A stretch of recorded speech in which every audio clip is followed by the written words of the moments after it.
कन्हैया ने देखा अर्जुन, कन्हैया ने कहा कि अर्जुन आप कब आए?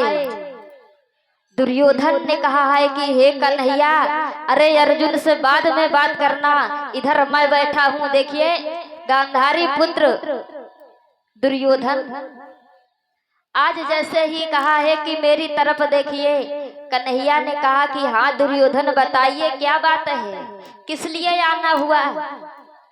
भगवान गोविंद ने कहा है कि किस लिए आना हुआ है। तो आज दुर्योधन ने कहा प्रभु हे कन्हैया, महाभारत का युद्ध होने जा रहा है, तो आप भी हैं, सेना भी है, आप किस तरफ रहेंगे? पांडवों के तरफ रहेंगे कि हमारे तरफ रहेंगे? भगवान ने कहा कि हे दुर्योधन, एक तरफ सेना रहेगी, एक तरफ मैं रहूंगा। एक तरफ सेना रहेगी, एक तरफ मैं रहूंगा। और हे दुर्योधन, जिस तरफ मैं रहूंगा मैं शस्त्र भी नहीं उठाऊंगा। महाभारत के युद्ध में मैं शस्त्र भी नहीं उठाऊंगा। दुर्योधन बहुत छोटी बुद्धि से सोच गया कि ये कन्हैया तो कह रहे हैं कि हम शस्त्र नहीं उठाएंगे युद्ध में, और जब ये शस्त्र नहीं उठाएंगे तो वहां करोड़ों की सेना रहेगी, हम तो वैसे ही मारे जाएंगे। कन्हैया ने कहा, दुर्योधन ने कहा हे कन्हैया, हमें सेना ही दे दो। जब कहा कि सेना ही दे दो तो कन्हैया तो पहले से ही जानते थे कि कन्हैया ने कहा यो मस्त, हमारा तो यही इच्छा था, यही मन था कि आप सेना ही मांगे। आज जब युद्ध हो गया, प्रारंभ हो गया, तब दुर्योधन भीष्म पितामह के पास में पहुंचे। भीष्म पितामह के पास में पहुंचा दुर्योधन और कहने लगा हे पितामह, आप मन से हमारे साथ में युद्ध करना। भीष्म पितामह ने कहा कि हे दुर्योधन, मैंने आपका नमक खाया है और मैंने इस हस्तिनापुर की राजगद्दी के सेवक होने का संकल्प लिया है, प्रतिज्ञा किया है, तो मैं तुम्हारे साथ में अवश्य युद्ध करूंगा। और हे दुर्योधन, कल सुबह अपनी पत्नी भानुमति को भेज देना, ब्रह्म मुहूर्त में मेरे पास आशीर्वाद ले जाए। भगवान कन्हैया तो सब समझ गए, क्योंकि कहते हैं कि तन की जाने मन की जाने, और जाने चित्र की चोरी, और वैसे प्रभु से कहाँ छिपी जाके हाथ जगत की डोरी। बैठ जाइए भैया, ये इधर जगह पड़ी है, बैठ जाइए। और जब भगवान कन्हैया समझ गए तो द्रौपदी से कहा, द्रौपदी, पितामह ने संकल्प लिया है कि हम कल सुबह, कल के युद्ध में एक न एक पांडव को अवश्य मारेंगे। और हे द्रौपदी, इसलिए तुम जाओ ब्रह्म मुहूर्त में पितामह भीष्म के पास सौभाग्यवती होने का वरदान लेने के लिए। आज मैया द्रौपदी जैसे ही ब्रह्म मुहूर्त हुआ, भगवान कन्हैया द्रौपदी को लेकर के चले हैं और कहा कि द्रौपदी, घूंघट मार करके जाना पितामह भीष्म के पास में। आज द्रौपदी को लेकर के गए भगवान कन्हैया, पितामह भीष्म के कक्ष के बाहर खड़े हुए हैं, पीतांबर लहरा रहा है, और द्रौपदी घूंघट में जब गई है तो पितामह भीष्म के चरण स्पर्श किए। जब चरण स्पर्श किए हैं तो आज पितामह भीष्म ने कहा सौभाग्यवती भव। जब सौभाग्यवती होने का वरदान दे दिया है, द्रौपदी ने कहा कि बाबा, एक तरफ आपने प्रतिज्ञा लिया है कि मैं कल एक न एक पांडव को जरूर मारूंगा, और एक तरफ मुझे सौभाग्यवती होने का वरदान दे रहे हैं। एक एक दो दो कार्य कैसे हो सकते हैं बाबा? आज जैसे ही कहा है तो भगवान पितामह भीष्म समझ गए कि ये कन्हैया की ही चाल है, ये बहुत नटवर है, ये बहुत नटखट है, ये कन्हैया की ही चाल है। और जैसे ही देखा बाहर तो कच्छ के बाहर पीताम्बर लहरा रहा था। तो आज पितामह भीष्म ने प्रतिज्ञा लिया उसी समय। शांत रहिए, देखिए शांत रहिए। पितामह भीष्म ने संकल्प लिया कि हे कन्हैया, तुमने मेरी प्रतिज्ञा तोड़वाई है। अगर महाभारत के युद्ध में मैंने तुमसे अस्त्र शस्त्र नहीं उठवा लिया तो मैं भी माँ गंगा का पुत्र नहीं हूँ। आइए इस प्रसंग के द्वारा एक छोटा सा भजन है।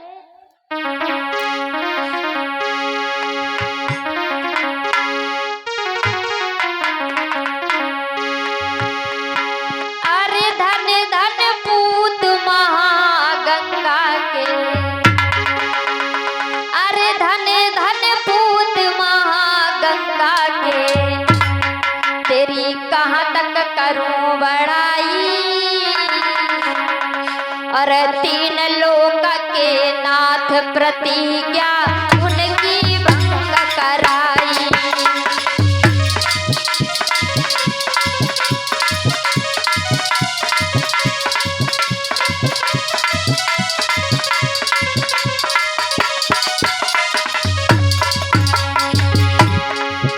अरे धन धन पूत महागंगा के, तेरी कहाँ तक करे बड़ाई।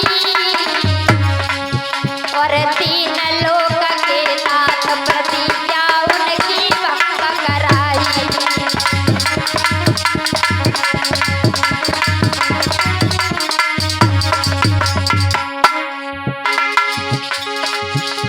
आज महाभारत के युद्ध में जब प्रतिज्ञा किया है तो क्या हुआ। अरे दुर्योधन भी समझ गया यो, बाबा को गिरा सुनाई।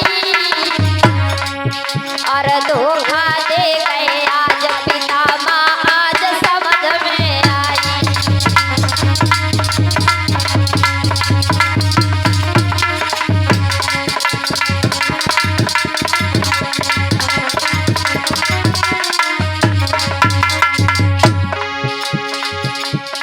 आज जैसे ही पितामह ने प्रतिज्ञा लिया है, दुर्योधन सोचने लगा कि पितामह भीष्म हमारी तरफ से मन से युद्ध नहीं कर रहे।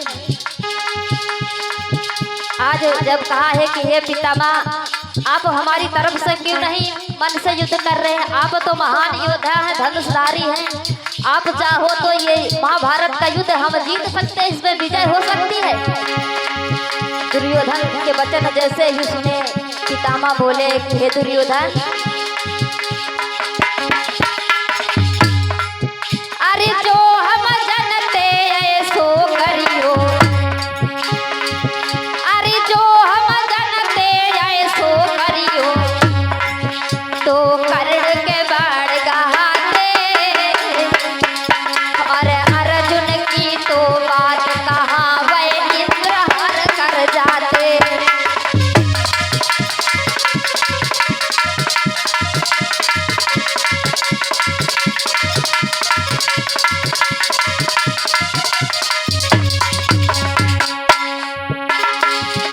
जब कहा है कि हे पितामह भीष्म, ये क्या हो रहा है, आपने तो प्रतिज्ञा लिया था लेकिन एक भी पांडव नहीं मरा।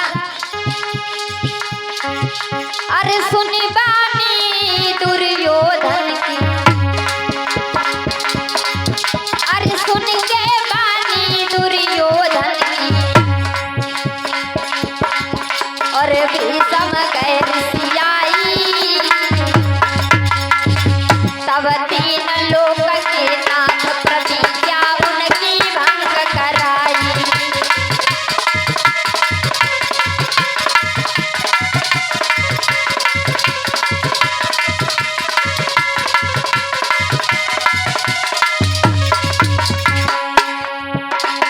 जैसे ही पितामह भीष्म ऐसे वचनों को सुने तो मानो शरीर में आग लग गई हो। पितामह भीष्म अरे सहस्त्र बाण भीषम ने छोड़े, जो गगन रहित मड़राई, और बाण ही बाण सूझ रहे रण में, कछु नहीं पड़े दिखाई।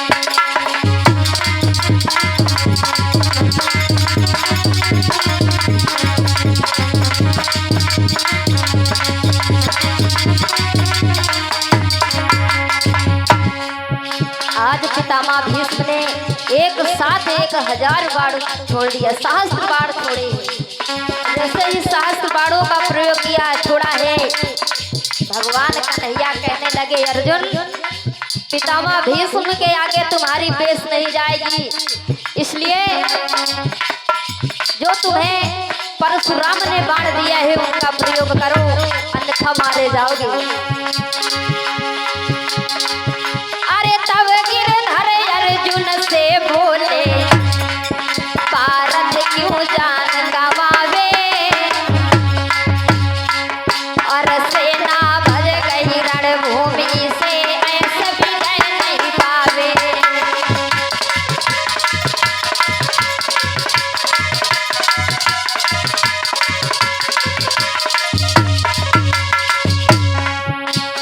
जब कहा है प्रयोग करो बाणों का, तो आज अर्जुन,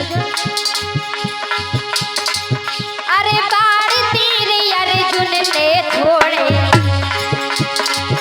अरे बाण तीर अर्जुन ने छोड़े, बाबा पर दयो चलाई, और 3 लोक के नाथ प्रतिज्ञा उनकी भंग कराई।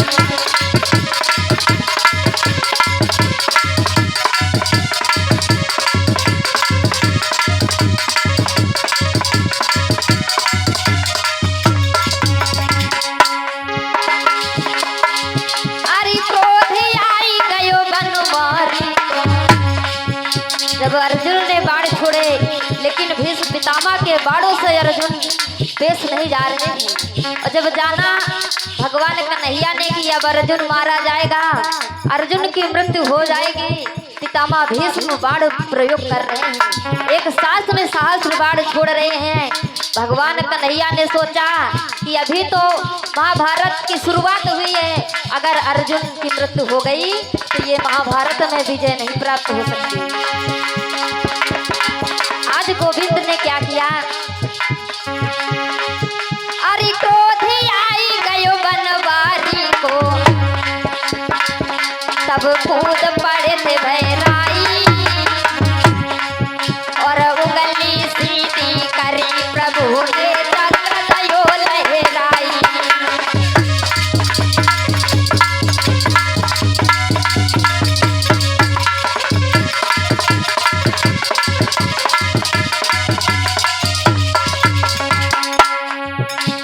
आज भगवान कन्हैया कूद पड़े हैं रथ से,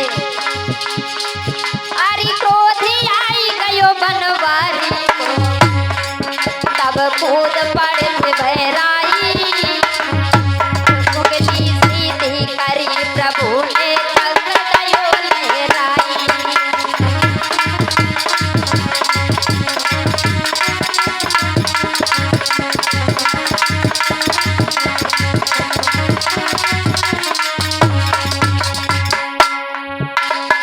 आज जैसे ही पितामह भीष्म ने वो रूप देखा है भगवान कन्हैया का, तो बोले, हे प्रभु,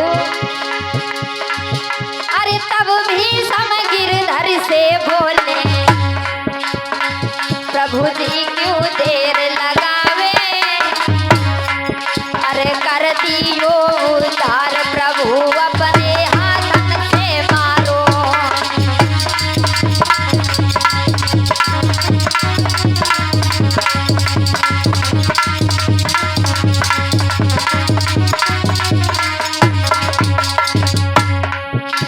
पितामह भीष्म ने, हे गोविंद, अगर आपके हाथ से मेरी मृत्यु हो जाए तो मैं तो मोक्ष को प्राप्त हो जाऊंगा। आज बोले हैं, अरे जो प्रण कीनो तुम गिरधारी, हाँ जो प्रण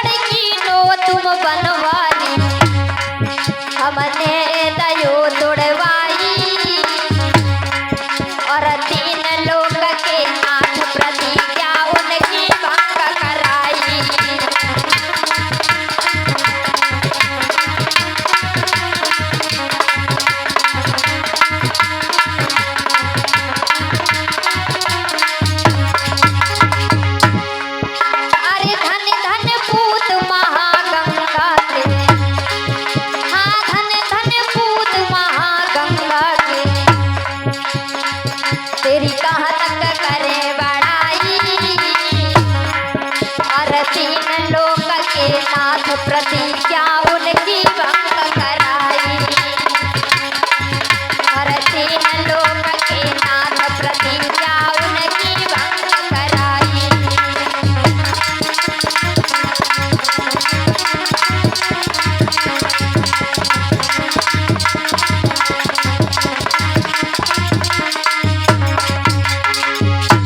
बोलिए भक्त वत्सल भगवान की।